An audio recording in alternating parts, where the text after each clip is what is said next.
जय हिंद दोस्तों। 9 अगस्त सन 1925 number 8 down train रात के अंधेरे को चीरती हुई शाहजहांपुर से लखनऊ जा रही थी। सब कुछ बिल्कुल सामान्य था। गार्ड्स अपनी जगह तैनात थे।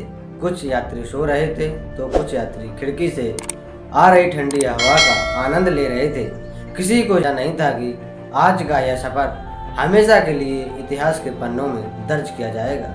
इस इतिहास को रचने के लिए इस ट्रेन में हिंदुस्तान रिपब्लिक एसोसिएशन यानी HRSR के 10 क्रांतिकारी मौजूद थे, जो आज अपने सिर पर कफन बांधकर निकले थे। राम प्रसाद बिस्मिल, अशफाक उल्ला खान, राजेंद्र नाथ लाहिड़ी और चंद्रशेखर आजाद जैसे फौलादी युवाओं ने कुछ ऐसा करने को ठान लिया था जिसने अंग्रेजों के नाक में दम कर रखी थी। यह वह समय था जब पूरे भारत पर अंग्रेजों का राज था।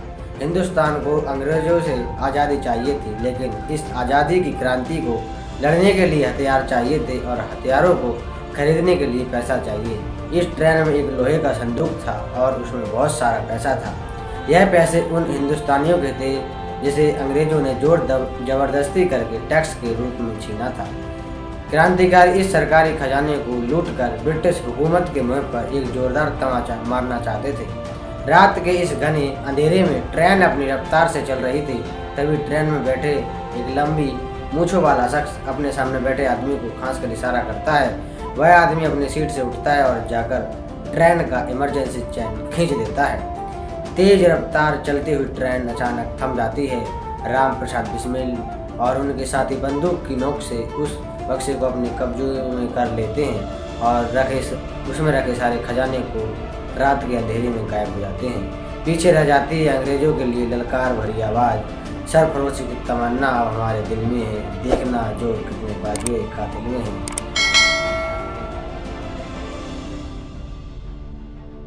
मैं काकोरी कांड की पूरी कहानी सुनाऊंगा, तो वीडियो में बने रहिएगा। आइए शुरू करते हैं। साल 1920 आते आते भारत में अंग्रेजों के जुर्मों की हद पार हो चुकी थी। हर तरफ गुलामी का मंजर और अंग्रेजों की तानाशाही थी। उस समय जब गांधी जी ने नॉन कोऑपरेशन मूवमेंट बंद किया था, तब इन क्रांतिकारियों को बहुत ही नरम दल के थे, तो वह बहुत ही शांत स्वभाव के थे और यह क्रांतिकारी गरम दल के थे। इन क्रांतिकारियों को यह बात अच्छे से समझ आ गया था कि आज़ादी मांगी नहीं जाती, छीनी जाती है और अंग्रेजों को अगर देश से भगाना है तो हथियार उठाना ही पड़ेगा। तब से एक नई क्रांति का जन्म होता है। सन 1924 में राम प्रसाद बिस्मिल और उनके साथी मिलकर हिंदुस्तान रिपब्लिकन एसोसिएशन यानी HRS का एक रेलवे पार्टी का नींव रखते हैं। राम प्रसाद बिस्मिल एक क्रांतिकारी होने के साथ साथ एक कवि भी थे, जिनकी रचनाओं में आज़ादी की ललकार थी। उन्होंने बहुत ही कम उम्र से अंग्रेजों को देश से भगाने की कसम खा ली और उनके सबसे भरोसेमंद साथी अशफाक उल्ला खान थे। हालांकि राम प्रसाद बिस्मिल अशफाक उल्ला खान का धर्म अलग अलग था, परवरिश अलग थी, लेकिन सोच अलग नहीं थी। इनकी राम प्रसाद बिस्मिल के साथ इतनी गहरी दोस्ती थी कि साथ में मिलकर कोई प्लान बनता ही नहीं था। अशफाक उल्ला खान भी एक शायर थे, जिनकी शायरी में क्रांति की आग थी। इन्हीं में से एक थे Chandrashekhar Azad. Non cooperation movement के दौरान उनकी उम्र मात्र 15 साल थी, तभी उनको गिरफ्तार कर लिया गया। जज ने उनसे उनका नाम पूछा तो उन्होंने अपना नाम आज़ाद बताया, पिता का नाम स्वतंत्रता बताया। यह जवाब सुनकर जज इतना नाराज हुआ कि उन्हें चंद्रशेखर आज़ाद को 15 कोड़े मारने की सजा दी। इस घटना के बाद से ही उनका नाम चंद्रशेखर आज़ाद पड़ गया। एक दफ़ा चंद्रशेखर आज़ाद रेलवे स्टेशन पर थे। वहाँ पर एक ट्रेन थी जो शाहजहांपुर से लखनऊ जा रही थी।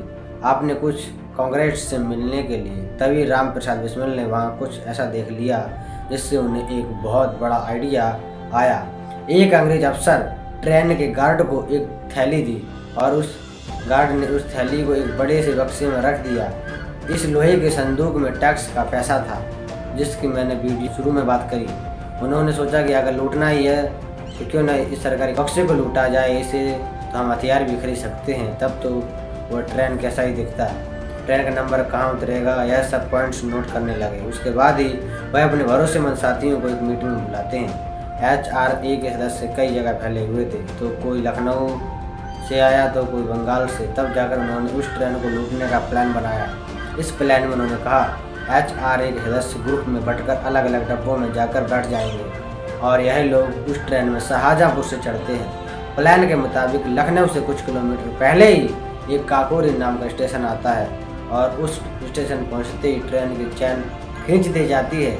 उसके बाद ट्रेन के रुकते ही यह सभी गार्ड केबिन में पहुंच जाएंगे और वहां पर मौजूद उस बक्से को अपने कब्जे में ले लेंगे। लेकिन अशफाक उल्ला खान को डर था कि कहीं इस ट्रेन एक्शन में किसी हिंदुस्तानी की मौत न हो जाए और आखिरकार वह दिन आ जाता है। 9 अगस्त सन 1925 रात के लगभग 10 बजे थे। इस ट्रेन को लूट लिया जाता है। काम खत्म करने के बाद वो रात के अंधेरे में गायब हो गए। यह कोई डकैती नहीं बल्कि क्रांति की शुरुआत थी। तो कैसा लगा आपको यह वीडियो दोस्तों? उम्मीद है आपको यह वीडियो हमेशा की तरह अच्छा लगा होगा। फिर मिलते हैं अगले वीडियो में एक नए टॉपिक के साथ।